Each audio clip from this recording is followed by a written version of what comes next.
But no, I am so incredibly honored to just share some words with y'all in this moment. I'm so humbled to be in this room. I'm so humbled that ABT is doing this and that they asked me to be a part of it.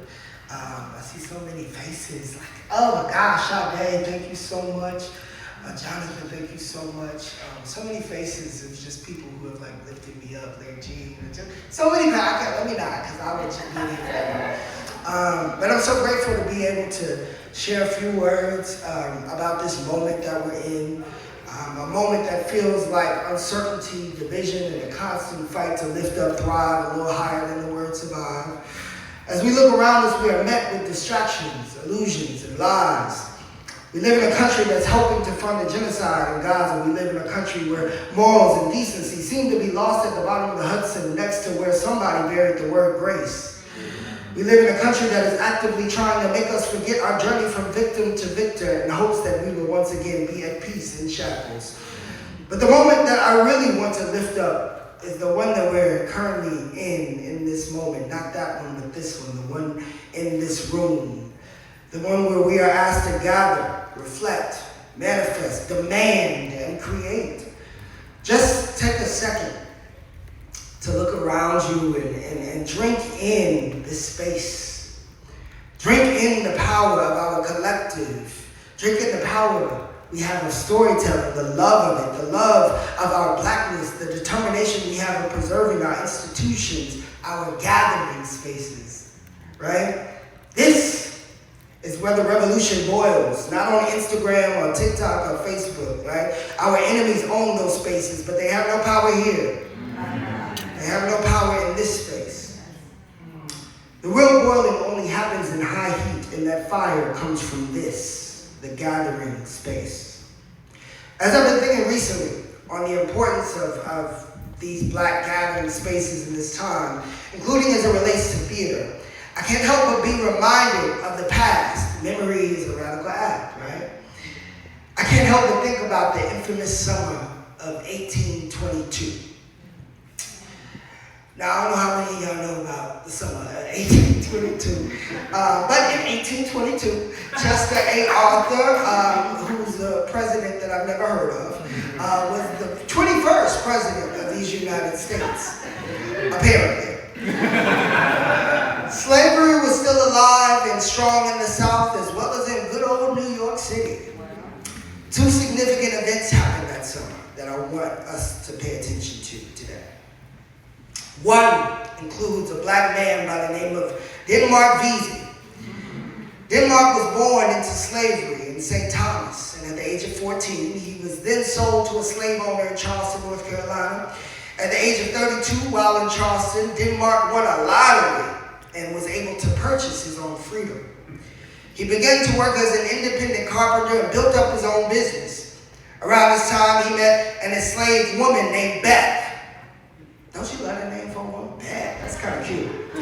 Beth, right? They fell in love, but they were unable to marry due to her enslavement.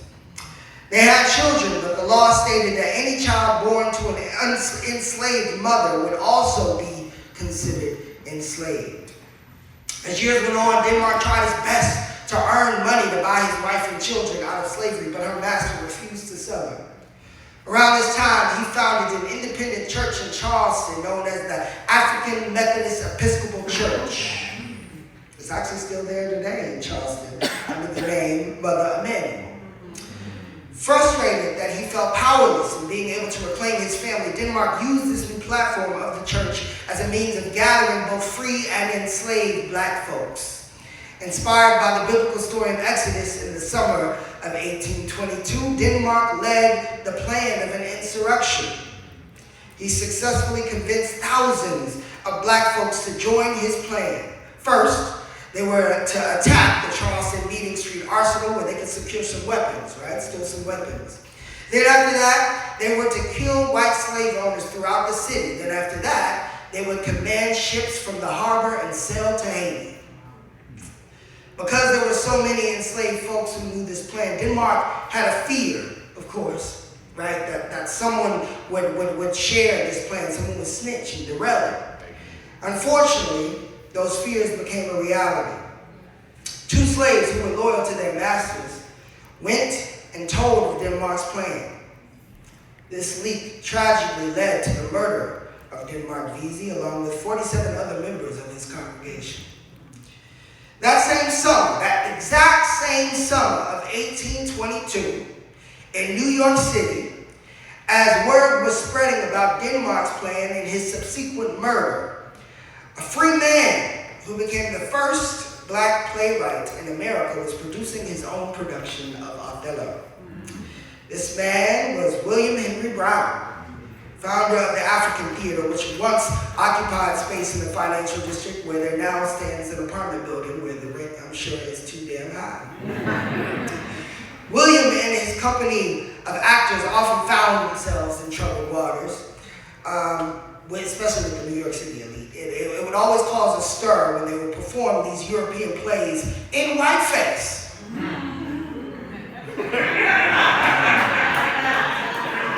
Or they would play characters that allowed them to dress in immaculate gowns and suits, or integrate their audiences by allowing white patrons to sit in the back of the theater. But the year of 1822 proved to be a stressful one for the African Theater Company, particularly because of their decision to perform works by America's most beloved European writer, Shakespeare. No. White New Yorkers found this appalling. How dare these monkeys pretend they are worthy of the bar? Despite calls to pull their production of Richard III, William Brown persisted, some would say foolishly. William and his troupe were arrested during their performance. Thanks to research done by Marvin McAllister, I was able to discover a white journalist for the National Advocate by the name of M.M. Noah.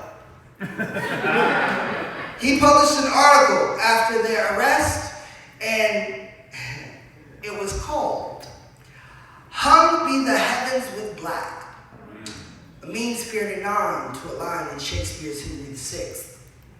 Noah's article read, and I quote, I'm trying to do my best asshole voice.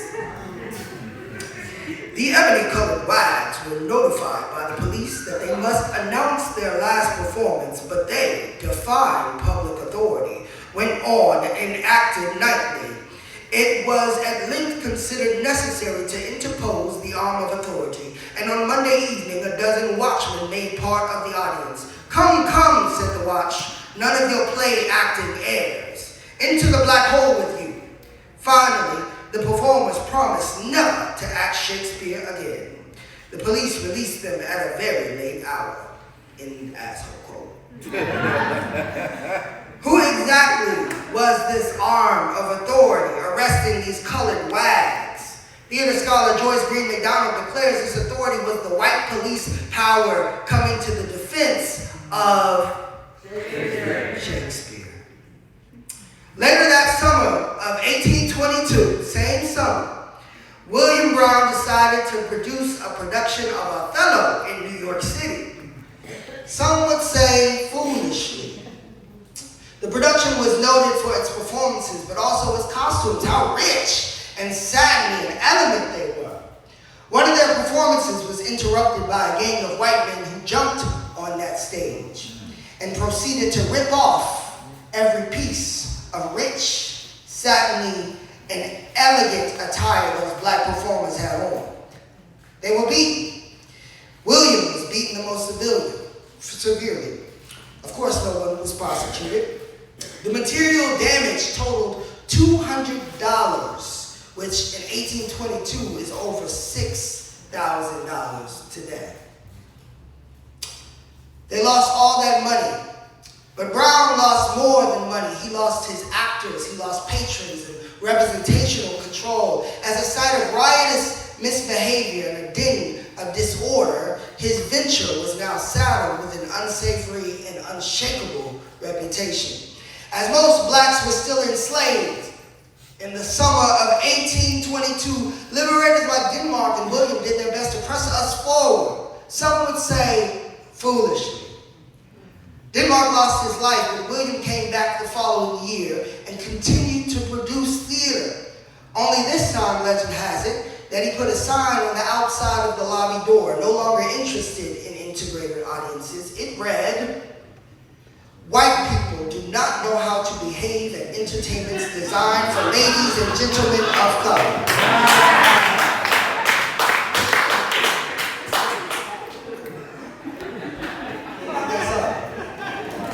Now, in times like the ones we're living in now, we have a lot of opposition to face, right?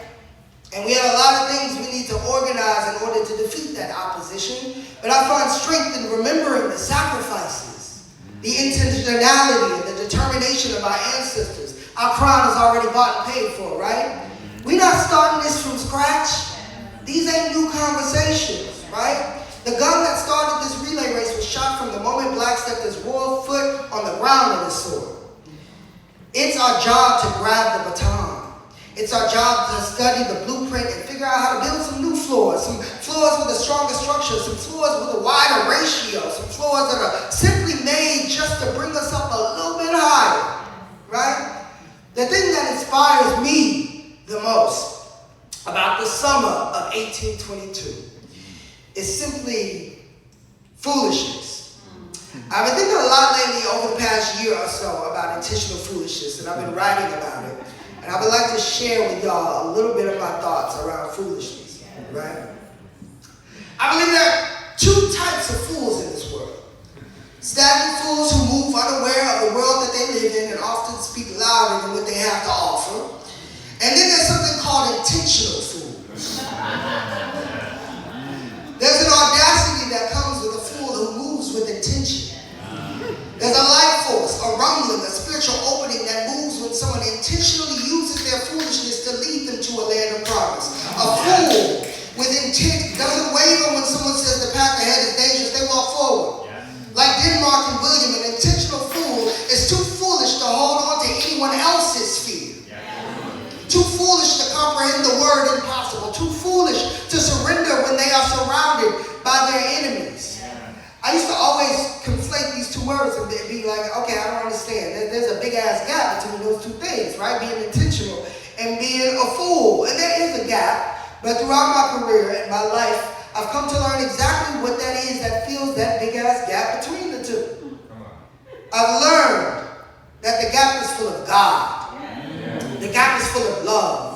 The gap is full of community. The gap is full of ancestry. The gap is full of revolution and risk and rhythm and blues and tears and laughter and speaking and listening and listening and listening and listening and obedience and doubt and prayer and faith and victory and confidence and consciousness and convincing. It is full of humility. It is full of knowing that Broadway is a tool